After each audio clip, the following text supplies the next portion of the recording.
Breaking news! Mag-end of the world na mamaya! Mag-end of the world na? Mga anak, sabihin niyo na sa akin lahat ng mga sikreto niyo! Nay, ako po yung nagnakaw ng 1,000 sa pera mo!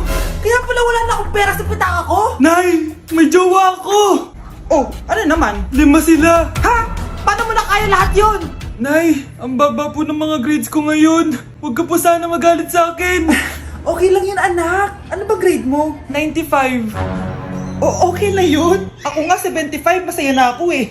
Nay, hindi po ako straight. May boyfriend po ako. Matagal ko nang alam, anak. Tanggap kita. Thank you, Nay. A few moments later. Mari, mag-end of the world na pala. Oo nga, Mari. Nakakatakot. May kailangan kang malaman, Mari. Ha? Ano yun? Ako yung kabit ng asawa mo. Ha? Walang iya ka. Salamat ka, mamamatay na tayo. Kaya pinapatawad